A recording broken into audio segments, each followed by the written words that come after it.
झारखंड में हेमंत सोरेन सरकार आज राजधर्म को छोड़ वोट बैंक की राजनीति कर रही है। राज्य में वैसे लोग जो आपराधिक घटना को अंजाम दे रहे हैं, यदि वह हेमंत सोरेन की सरकार के वोट बैंक से ताल्लुक रखते हैं तो उनके ऊपर किसी प्रकार की कोई कार्रवाई पुलिस द्वारा नहीं की जा रही है। यह बात का उदाहरण राज्य में हो रहे दलितों के ऊपर अत्याचार बखूबी बयां कर रही है। यह बातें चंदनक्यारी के विधायक और पूर्व मंत्री अमर बाउरी ने गुरुवार को भारतीय जनता पार्टी कार्यालय के सभागार में आयोजित एक संवाददाता सम्मेलन में कही। उन्होंने कहा कि 1.5 वर्ष में भी भूखल खांसी और उनके परिवार को न्याय नहीं मिल सका। वर्तमान की घटना साहिबगंज में मुख्यमंत्री के प्रतिनिधि द्वारा जमीन लूट का है। उन्होंने आगे क्या कुछ कहा, सुनिए वीडियो विस्तार से। अपराधियों को पकड़ना तो दूर, इस घटना के लीपापोती में पूरा प्रशासन लगा हुआ है। एक भी अपराधी पकड़े नहीं गए हैं। साथ ही साथ जिन लोगों ने भी इस आंदोलन को खड़ा किया, लड़ा, अपने हक अधिकार की लड़ाई लड़ी, संविधान के तहत बाबा साहेब अम्बेडकर के दिए हुए प्रदत्त संविधान की ताकत के अनुसार एक आम नागरिक को कहीं भी जीने, खाने, रहने का अवसर देने का, उनको अपने धर्म के प्रति आस्था रखते हुए जीवन यापन करने का जो अधिकार दिया है, उस पर जो कुठाराघात किया गया था, धर्म परिवर्तन करने के लिए दबाव दिया गया था, वो सारे विषयों को लेकर के वो अभी भी न्याय के आस में है सरकार ने, लेकिन सरकार ने कोई सूद नहीं ली। आज भी वो महादलित परिवार अपने वंशजों के उस जगह से वंचित होकर के जामताड़ा के रेल बसेरा में अपना जीवन यापन कर रहे हैं और प्रशासन पूरी तरह से सुस्त पड़ा हुआ है। उल्टे उन तमाम लोगों ने जिन्होंने इस लड़ाई को लड़ा है, उसके ऊपर कार्रवाई करने की मंशा या फिर मैं कह सकता हूँ अंदर से प्लानिंग प्रशासन की तरफ से किया। सिर्फ एक घटना नहीं, आपको साहिबगंज की घटना याद है। साहिबगंज के दिनेश पासवान की, जिसकी जमीन एकदम एसपीओ ऑफिस के बगल में, उसकी पुश्तैनी जमीन है, जिसकी रसीद कटते आई है, वो रसीद कटता है और वो उसका मालिकाना हक रखता है। किस तरह से पंकज मिश्रा जी का नाम आता है और पंकज मिश्रा कौन है, ये किसी से छिपा हुआ नहीं है। माननीय मुख्यमंत्री जी के प्रतिनिधि हैं और अभी संथाल में पूरे झारखंड में सबसे ज्यादा परिचित और चर्चित लोग हैं। आदरणीय लोबिन हेम्ब्रम जी जो विधायक हैं सत्ता दल के, उन्होंने भी उनके बारे में सदन के अंदर विषय उठाए। किस तरह से वो सारे विषयों को उठाया उन्होंने। उन्हीं पंकज मिश्रा जी ने साहिबगंज के उस बहुत बेशकीमती जमीन जो एसडीओ कोर्ट के बगल में है, वहां उनका आलिशान मकान बन रहा है। और पासवान, विनोद पासवान जी जब इस अपने हक की लड़ाई लड़ते हैं तो उनको गलत केस में जेल के अंदर डाल दिया जाता है। वो जेल के अंदर रहते हैं, जेल से बाहर आते हैं, अपनी लड़ाई अभी भी लड़ते हैं, लेकिन न्याय का कहीं भी दूर से भी उनको आस नहीं दिखता है। भारतीय जनता पार्टी ने निश्चय लिया, माननीय बाबूलाल पांडे जी ने भी इस विषय को उठाया, उन्होंने भी इस विषय को लगातार हमेशा से बताते रहे। लेकिन जैसा होता है सरकार की ओर से आनंद फानंद में कुछ न कुछ एक वक्तव्य जारी कर दिया जाता, पदाधिकारी कुछ कह जाते, लेकिन एक दलित परिवार का जमीन से पूरी तरह से हक अधिकार छीन लेने का काम सीएमपी की मैसेज जमीन से विशेष प्रेम है झारखंड मुक्ति मोर्चा के लोगों का, तो सबको ज्ञात है। लेकिन एक जमीन को छीन लेने के लिए और उसको गलत केस में फंसा कर जेल के अंदर डालने के लिए यह दिखलाता है कि कैसे सत्ता का नशा और सत्ता को पूरी तरह से, चाहे प्रशासनिक पदाधिकारी प्रशासन हो, उसको टूल किट के रूप में कैसे यहाँ के सत्ताधारी दल इसका इस्तेमाल करना प्रारंभ किए हैं। कहीं से भी लोकतांत्रिक या डेमोक्रेटिक सेटअप में जहां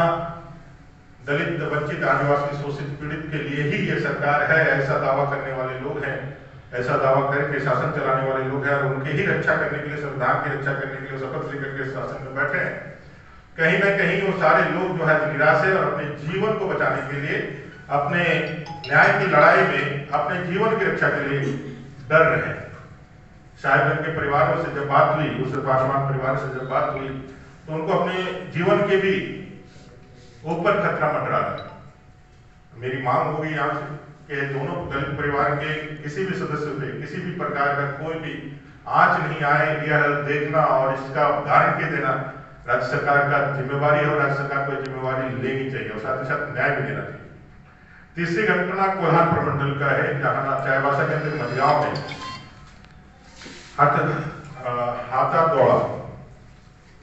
हथना दौड़ा। इस गांव के अंदर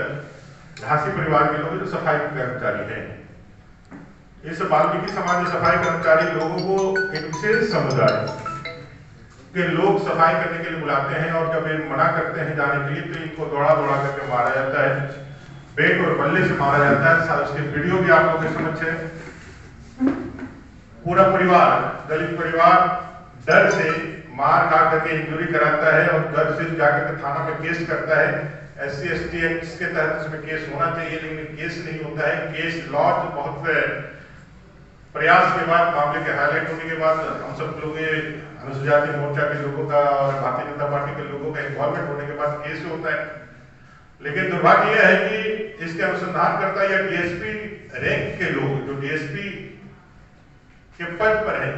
वो लोग जाकर के इन लोगों को डराते धमकाते, इन लोगों से बैर लेना ठीक नहीं है, ये लोग बहुत शक्तिशाली लोग हैं, ये लोग आप लोगों को मार देंगे या फिर आप लोगों को,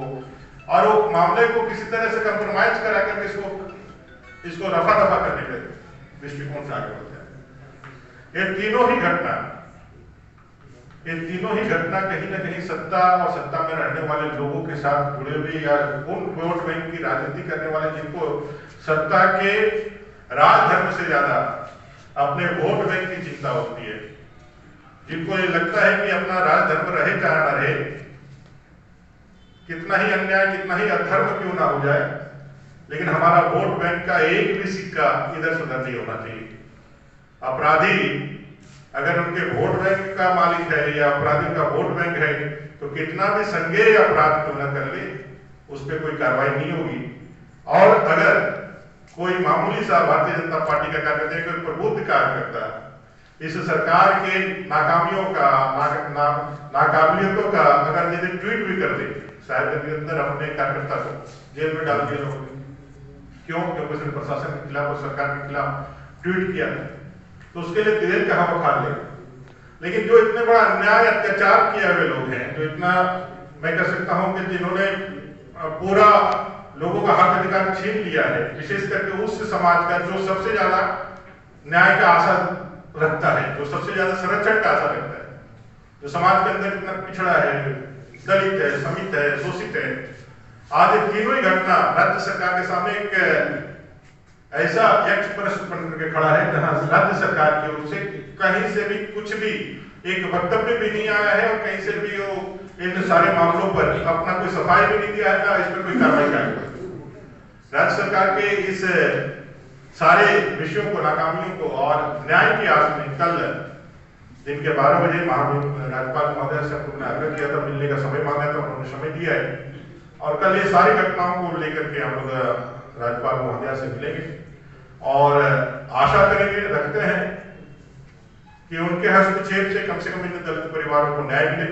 इनके जान माल की रक्षा हो और एक भी स्वाभिमान के साथ अपने जीवन को जी सके, ऐसा उनको हक अधिकार दिया जाए। और जो भी अन्याय करते हैं, जो भी अत्याचार करते हैं या जो भी अपराधी अपराध करते हैं, उस पर कानून का सीधा कार्रवाई होना चाहिए। जूझ एंड पीक वाला कार्रवाई नहीं होना चाहिए कि किस पे कार्रवाई करनी है, किस पे नहीं करनी है, यह मामला नहीं होना चाहिए। इन तीनों घटनाओं को लेकर के हम लोग जा रहे हैं और जैसा कि अभी कोरोना का प्रोटोकॉल है, इस लड़ाई को हम लोग आगे भी लेके जाएंगे जब तक यह आंदोलन, जब तक इनको न्याय नहीं मिल जाएगा।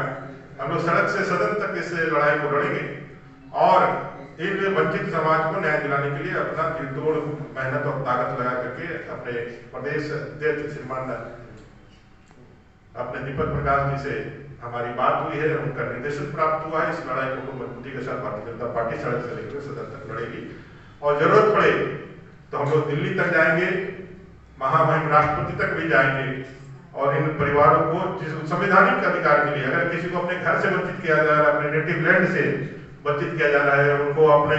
धर्म को मानने से वंचित किया जा रहा है, किसी की